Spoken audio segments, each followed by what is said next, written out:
เช้าคุณเนี่ยกำลังสีกลับมาจ้ะฝั่งสีเขาเรียบนี่ก็ได้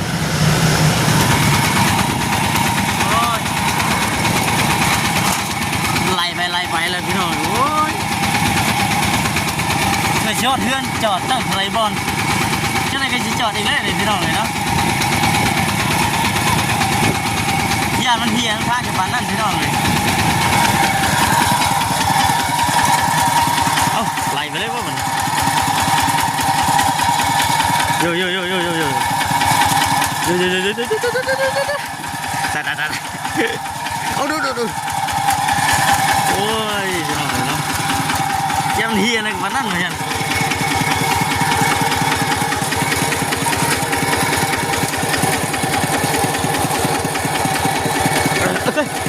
เรียบร้อยเจ็ดเพน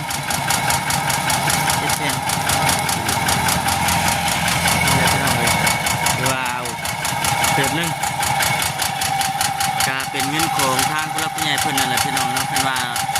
ทางผู้รับผู้ใหญ่เพิ่นบ่ซอยหรือว่าบ่นุนหลังก็ท่านบ่ค้ำก็คือสิยังมาบ่พ้นขั้นตอนนี้หรอกพี่น้องเนาะแต่ว่าทางผู้รับผู้ใหญ่เพิ่นมีน้ำจิตน้ำใจอยากช่วย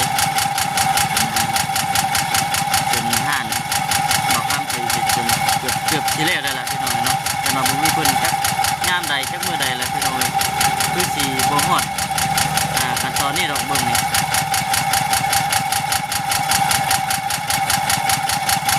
ขั้นตอนนี้ก็ยังเหลือแต่ว่าเฮาเฮ็ดประตูแล้วก็เฮ็ดชั้นวางโครงเท่านั้นแหละพี่น้องเนาะดีมุกดีใจที่ว่าทางผู้รับผู้ใหญ่เพิ่นช่วยเอาคนอื่นก็ทางบ่ค้ำก็มีแต่ว่าขอขอบคุณหลายๆเด้อเนาะขอให้อยู่ดีมีแฮงอย่าเจ็บอย่าจนเนาะอย่าใส่มาใส่ขอตลอดปลอดภัยเด้อคุณพระเจ้าคุ้มครองกันให้อยู่ดีมีแฮงสุขภาพแข็งแรงอีกอย่างก็ขอให้เจริญรุ่งเรืองก้าวหน้าต่อไปเด้อเนาะไปใส่มาใส่ก็จะคงจะค่าถูกเนาะเป็นเจ้าคนหลายคนมีจันเฮ็ดเวียกเหตุการณ์ในงานอย่างนี้เลยดีใจพี่น้องเนาะว่าสิถ้าอยู่คนดื้อแต่ว่าก็เลยออกมาเนาะพี่คนมีจัง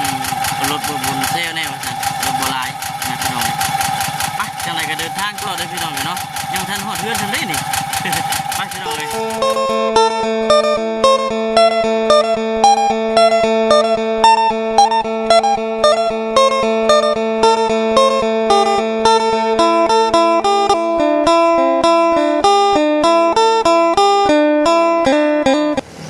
พี่น้องทักทายสบายดีเด้อพี่น้องเด้อทักทายสบายดี FC กันเบิดสุขุสุคนพี่น้องพบพ่อพบเจอกันคือเก่ามื้อนี้แวะเวียนมาอยู่พี่ได้พี่น้องไอ้บ้าเถอะอยู่ห้านขายเล็กๆสังกะสีพี่น้องไอ้เนาะมื้อนี้นะบอกคำมาเอาเล็กเด้อพี่น้องเลยมาเอาเล็กแน่แล้วก็สังกะสีแผ่นเรียบเมื่อเฮ็ดประตูพี่น้องเห็นเนาะเมื่อเห็นประตูมันปิดห้านนี่ได้นี่บอกคำมันยาวกะตัวใดว่าเบิ้งมื่อน่ะตัวนี้นะ36 อันพี่น้องเห็นเนาะตัวนี้36 อันเล็กเส้นละ60แล้วก็ตัวนี้บ่เส้นละแสนตัวนี้เอา8 ตัว 8 เซนแล้วก็สังกะสี8 แผ่นพี่น้อง3 เม็ดแล้วก็มีคำจดไว้อยู่ดอกพี่น้องเนาะสร้างเพิ่นได้ละรอแต่ว่าเพิ่นออกมาให้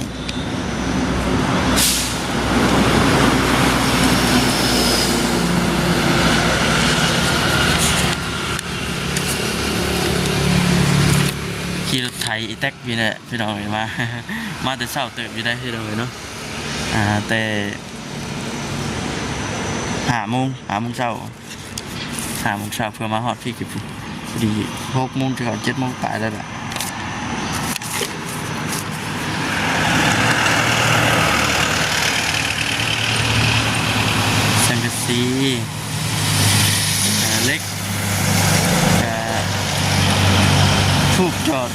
ดพวกยังนี่ได้เรื่องเลยเนาะ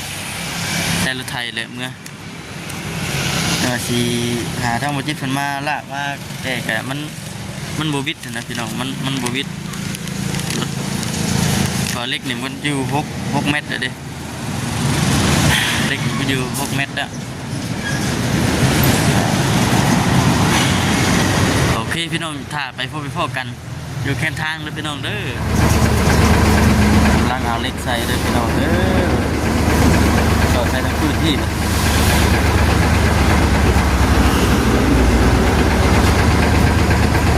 เล็กใหญ่นี่8 เซนเนาะ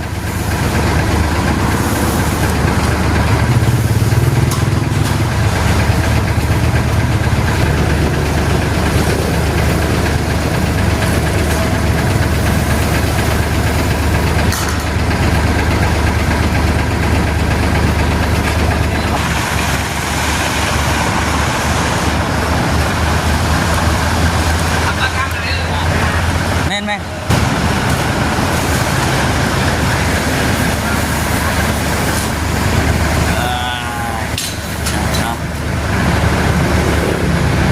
เอาใส่ทั้งพื้นเอาไปนี่พี่น้องจะมีกี่บาทใส่ทั้งพื้นนะนี่บาดเต้พื้นอยู่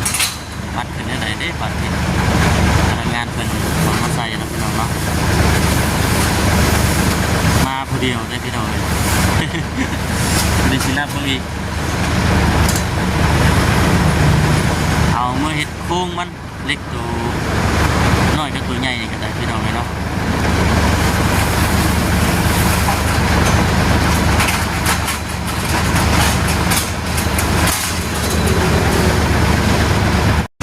เรียบร้อยพี่น้องเนาะปัจจุบันเต็มรถอยู่เลย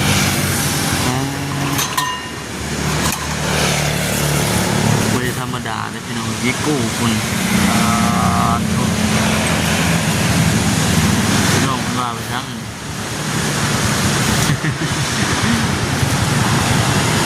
อะไรเงี้ยพี่น้องไอ้น้องมันอีกอะเอารถวิโก้พี่น้องวิโก้มาแกเอาสังกะสีแผ่นเรียบแล้วก็เล็กพี่น้องเมื่อเฮ็ดประตูเนาะแล้วก็แค่มันเรือจากเฮ็ดประตูเขากับสีเฮ็ดอันชั้นวางของเลยมาแต่คุณพี่น้องมาแต่5 โมงเช้าคุณเนี่ยกำลังสีกลับมาจ้ะสีเขาเรียบนี่ก็ได้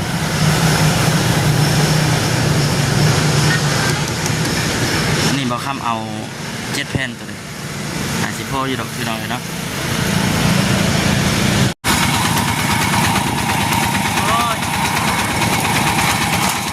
ไล่ไปเลยพี่น้องโอ้ยเคยจอดเพื่อนจอดตั้งไรบอลก็เลยก็จะจอดอีกเลยพี่น้องเลยเนาะยานมันเพียงข้างกับบ้านนั่นพี่น้องเลย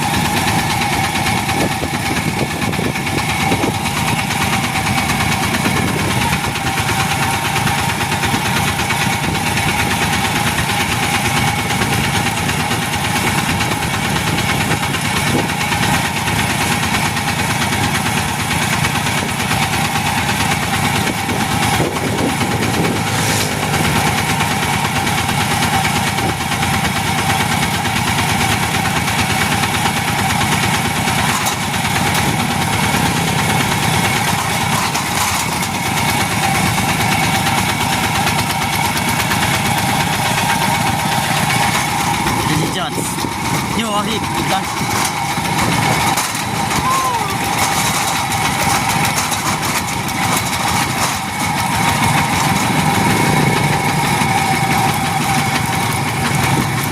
ข้างกันเล็กข้างกัน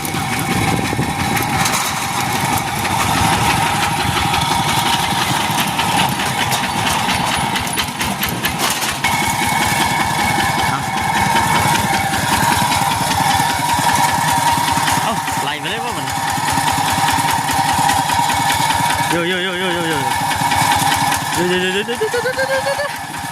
ตาเอาดูโอ้ยจะนอนเลยเนาะยังเฮียอะไรกับมันนั่นไหมฮะ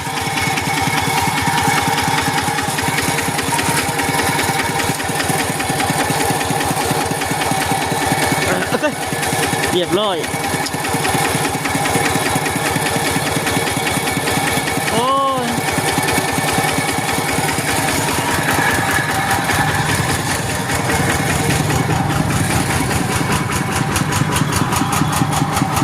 จักยานมันเฮียแน่ไปจักยานมันคดแน่กับปานนั้นพี่น้องเลยเนาะ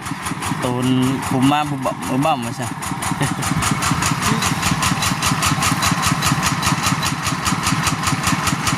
พี่น้องเลยเนาะฮะแม่น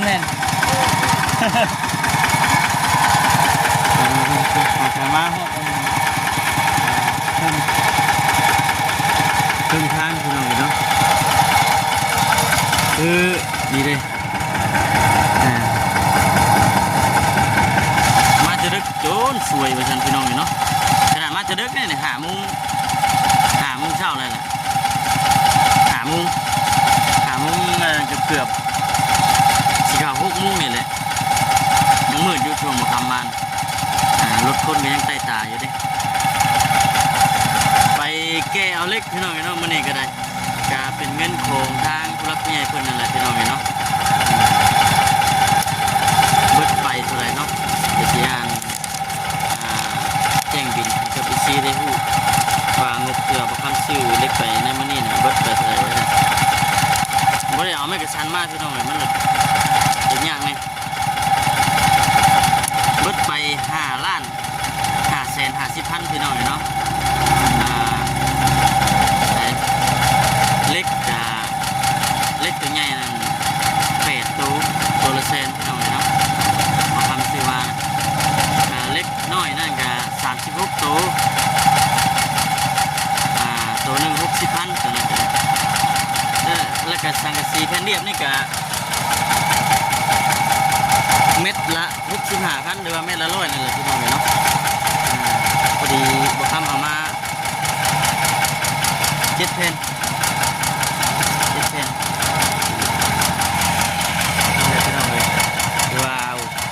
เถิดนึงก็เป็นเงินของทางผู้รักผู้ใหญ่เพิ่นนั่นแหละพี่น้องเนาะเพิ่นว่าทางผู้รักผู้ใหญ่เพิ่นบ่ซอยหรือว่าบ่หนุนหลังก็ห้ามบ่ค้ำก็คือสิยังมาบ่ฮอดขั้นตอนนี้หรอกพี่น้องเนาะแต่ว่าทางผู้รักผู้ใหญ่เพิ่นมีน้ำจิตน้ำใจอยากซอยเป็นห้านบ่ค้ำก็สิเป็นเกือบสิแล้วได้ล่ะพี่น้องเนาะแต่ว่าบ่มีเพิ่นจักยามใดจักมื้อใดล่ะพี่น้องคือสิบ่ฮอดขั้นตอนนี้ดอกเบิ่งนี่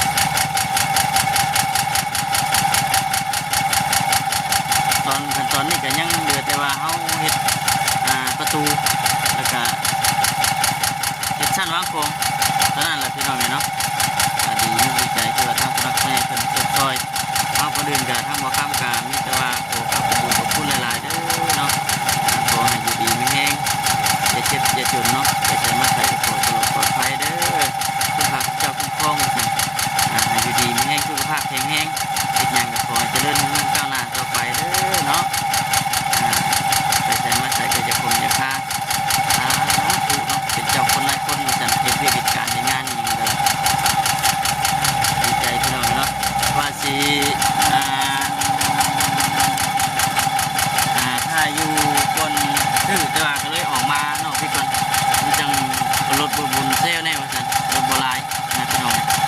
ไปจังไรก็เดินทางต่อได้พี่น้องเนาะยังทันฮอดเฮือนทำได้นี่ ไปพี่น้องเลยว่าสิบริจอดอีกว่าเนาะจะได้จอดอีกเนาะฮอดเฮือนพี่น้องเลยปอดขนาดจะเข้าเลย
พอลงแล้วก็ไปเวียกน้ำบ่จิตเพิ่นก่อนพี่น้องเอ้ยมื้ออื่นทางบ่คันสิหยุด